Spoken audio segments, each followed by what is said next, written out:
Daffodil international ইউনিভার্সিটির সামনে দেখলাম একটা কাভার বিনের ভেতর কিছু ছেলেরা ভিডিও করতেছে। তো বুঝলাম না কি করতেছে, তো এখান থেকে ভিডিও করলাম। ভিডিও করতে করতে ড্যাফোডিল ভার্সিটির সাইড দিয়ে আসতেছিলাম। ড্যাফোডিল থেকে চলে আসলাম আশুলিয়া বাজারে। তো আশুলিয়া বাজার থেকে গাড়িতে উঠলাম চারাবাগ যাওয়ার উদ্দেশ্যে। দেখুন চারাবাগ যাইতেছি। এদিক দিয়ে রাস্তা মোটামুটি অনেক সুন্দর, ভালো রাস্তা। একটু সামনে আশুলিয়া বাজার, আর বাজারটা পার হলে তার সামনে আশুলিয়া স্কুল অ্যান্ড কলেজ। দেখতে থাকুন, কলেজের পার দিয়ে যাব। এই তো বাজারে চলে আসলাম। বাজারে আসার সাথে সাথে দুজন বৃদ্ধ বয়সের লোক বলল পাড়াগাঁও রুস্তমপুর যাবেন নাকি। তো অটোওয়ালা ভাই রাজি হয়ে গেল। তো যাইতেছিলাম চারাবাগ, ওইখান থেকে চলে গেলাম রুস্তমপুর। তো ওই ভিডিওগুলো কাটা হয়ে গেছে। একটু সামনেই দেখবেন রাস্তার যে কি বাজে অবস্থা, রাস্তার মধ্যে পানি জমে আছে।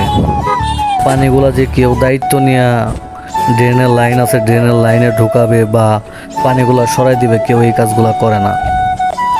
প্রত্যেকটা মানুষের এই পানিগুলা পাড়ায় যাইতে হয়। এরকম অটো রিক্সা যেগুলো আছে, অটোর মোটরের ভিতরে পানি ঢুকে। আর একবার যদি অটোর মোটরের ভিতরে পানি ঢুকে, তো একটা অটোওয়ালার এই মোটরটা ওয়াশ করতে 350 থেকে 500 টাকা লাগে। দেখতে দেখতে চলে আসলাম বটতলা। বটতলা থেকে গাড়ি রাজু মার্কেটের উদ্দেশ্যে যাইতেছে। একটু সামনে বিবাংলা স্ট্যান্ড। বিবাংলা স্ট্যান্ড পার হইলেই রাজু মার্কেট। দেখতে থাকেন, আমরা বিবাংলার দিকে যাইতেছি, আর অল্প একটু গেলেই বিবাংলা। এখনও বটতলাতে আছি। বটতলা একটু সময়ের ভিতরে অতিক্রম করে ফেলবো।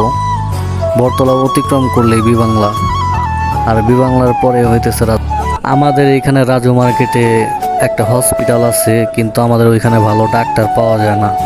যদিও আমরা খুব দ্রুত চিকিৎসার জন্য, প্রাথমিক চিকিৎসার জন্য সেখানে যাই, কিন্তু সেখানে ওইরকম চিকিৎসার জন্য ভালো যন্ত্রপাতি বা ভালো ডাক্তার না থাকার কারণে তারা প্রাথমিক চিকিৎসা করে আমাদেরকে এরকম দূরে, যেমন সাভারে এনা মেডিকেলে সব কিছু পাওয়া যায়, সেখানে রেফার করে, আরও বিভিন্ন জায়গায় রেফার করে। কিন্তু তারা যদি এরকম ভালো ডাক্তার, তারপর চিকিৎসার জন্য ভালো মেশিনারি যদি ব্যবহার করে, তাহলে আমরা এখান থেকে ভালো চিকিৎসা পেতে পারি। আমাদের দূরে যেতে হয় না। হসপিটাল যেহেতু হয়েছেই, সুন্দর হসপিটাল, তো হসপিটালটার মধ্যে যদি আরও ভালো ডাক্তার, তারপর ভালো সরঞ্জাম থাকে, তাহলে আমাদের অনেক ভালো হতো।